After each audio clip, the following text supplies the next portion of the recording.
Shri Sumit Avasthi ji, Associate Editor, NDTV, and the Chief Guest of this valedictory function. Dr. Barsinski from Poland, our guest of honor. Professor Satyagopal ji, the principal of this great college. Dr. Indrajit Mishra, the convener. Dr. Mahima Singh, the organizing secretary.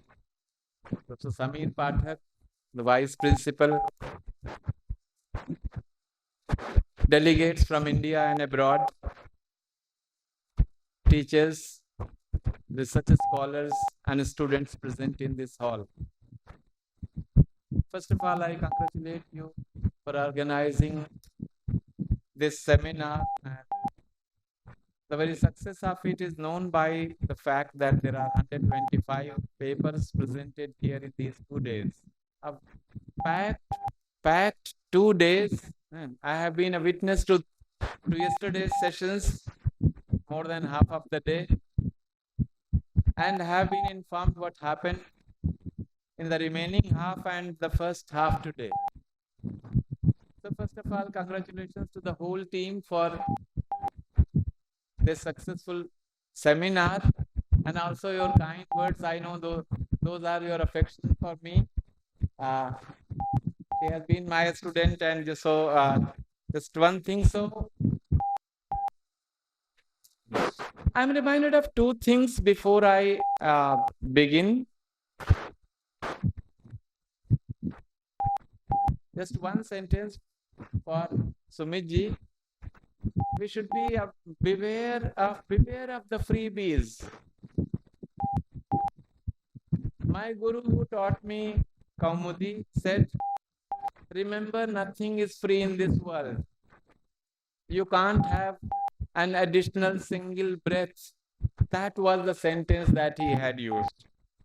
What will you accumulate? Not just one additional breath. That was the phrase he had used, Acharya Prabhudas ji from Ayodhya. So we should be very cautious in using what is free, who is giving it, how this is coming. Being the student of linguistics, I keep on focusing on the WH questions. Who says, how, what, where, when. These become very, very significant. And this seminar on cultural studies, literature, language, and media, the 3 terms. Sumit explained the last one, focused on the practical side of it. I remember the inaugural session in which the keynote speaker reminded us about our holy tradition and tried to contextualize this topic within that frame. The chair there, Professor M.S. Pandey, looked at the 4 words, Para, Parshanti, Madhyama, and Vaikhari. The whole focus had been on the last one. The other 3 were at some level. To know about them, we have to know our tradition. Some things. So the Vedas were heard, seen, received by some, interpreted by others. Upanishads. Whatever the time, I am not entering into the time frame. Entered, interpreted in the Upanishads. And we had been this dialogic tradition, asking questions, even if the other person is not able to give the answer.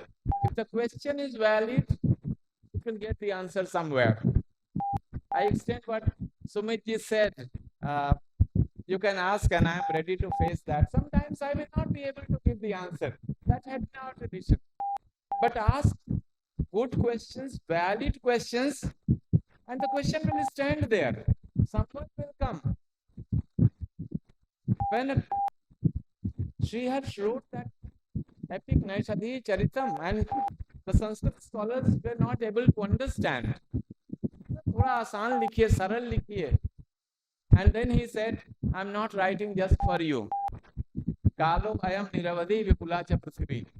This time is infinite and this earth is very vast. Somebody will come like me and who will understand and interpret it. So you do not write just for your time. He referred to this kind of thing, the imminent, the pressure, the challenges, the advantage and also the disadvantage of this. I'm happy that this topic made us think about cultural studies and our role. I congratulate the team here for organizing the seminar on such a topic. It's not just that it is in vogue and we have just organized it. We know whatever topic we select, we will think about it within some context, where, how to look at it. So let me first briefly talk about certain issues. I won't be repeating those, talking about culture and what culture is and the difference between culture and civilization. It has been much discussed in the inaugural session by different speakers, and then different levels of culture. The best that has been there, very often being a students of English literature, we jump to what Matthew Arnold says, then to what T.S. Eliot, then to what others, and then how this culture is transformed into cultural studies in the last 3, 4, 5 decades, 6 decades, you can say. High culture, low culture, middle culture, popular culture, treated as a disease and then becoming a standard form, becoming so common that everyone has an access to it. I'm not going to all that genesis. I know within these 2 days this deliberation has been there. The role of Stuart Hall and then Hogarth and so many. These names have been repeated from the beginning and it must have been there in those deliberations. But one thing, what happens that the center is being opened in England, the white people, the oppressors, opening a center in Birmingham and inviting a black to be its first director. The very first essay that he wrote, he talked about these issues, the problems.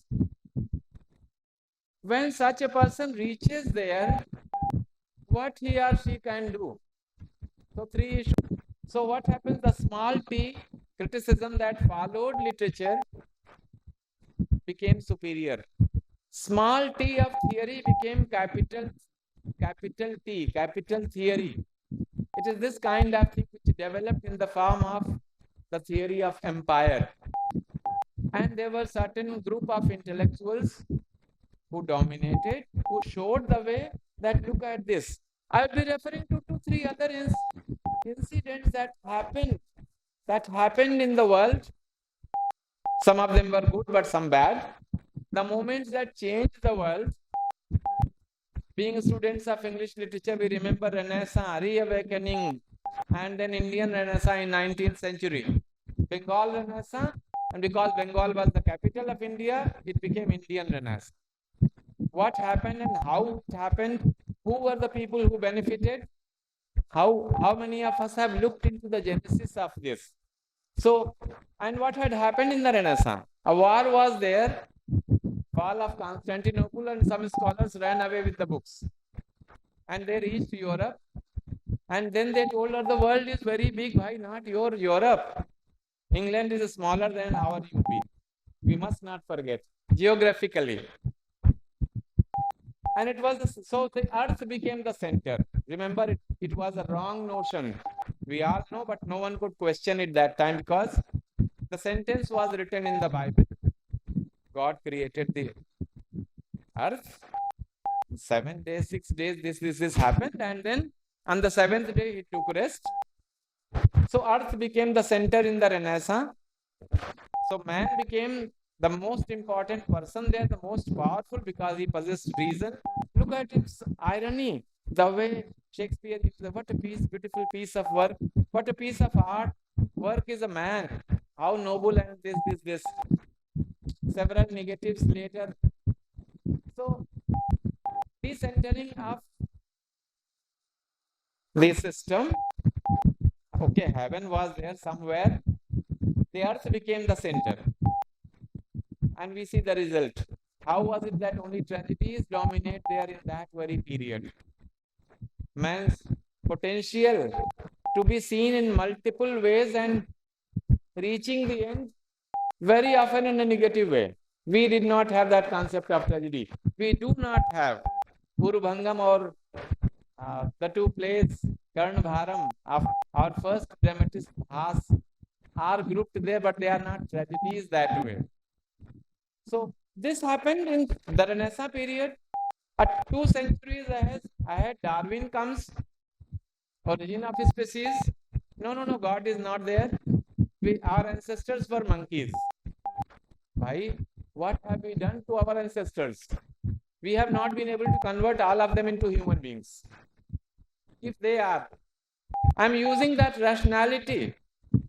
If they were our ancestors, other ancestors, they die, but that very species has remained there. If it is true, rationally true, how to rationalize that? A century later, Marx comes and he takes away our innocence. Those who might be the followers, it is not to hurt their sensibility, but yes, belief in larger moral higher systems that had been our system. If you are a human being, somebody asks you a question, you will trust him or her. Even if you have been deceived, you will trust someone else, because without that trust in the other, you will not be able to survive. You will not be able to live happily. If I am always afraid of the other, like the colonial other, the life would be very, very difficult. So despite so many deceits, still that trust, because even Tagore Gurdev said Namanushad Shreshthataram hi kinchit. मनुष्य सबसे बड़ा है, क्यों? सोच सकता है. Not just about himself. In between, Freud comes, and what does he do? We belong to a tradition where we think in terms of 4 purusharthas: dharma, artha, kama, moksha. Yes, but he put calm at the center, sex at the center. Every human being, the girl has the Electra complex and then Oedipus complex, but placed it in such a way as if it is the center. Eagleton comes and the other group comes and takes away the innocence. I may be wrong, but I'm looking at these incidents that happened and affected the world, made us think in certain good aspects are also there. Yes, I'm not denying that. We should also look at them. We have the tradition of Nigam and Agam. How is it that Nigam is one and Agams are so many? Nigam, where they give the structure. You may believe it, you may not believe it. If you believe, all right, you are Nastik. If you don't believe, you are Nastik, and test it. And so Agamas are so many. Shaiva Agamas, Bauddha Agamas, Jain Agamas, the list is Shakt Agamas, the list is long. Know the truth, verify it via yourself, via feminine power, via this group, via that group. All our Agamas. And they took place over the centuries, over the millenniums. Whether it is Appadipo Bhava, Gautam Buddha says, test it. Krishna says, some centuries before, Yathechasi Tatha Kuru. Do not say, I don't want to do this. Test it. Verify. Mere कहने से मत मानो. Verify whether what you are going to do or going to say is right or not. At least in your eyes.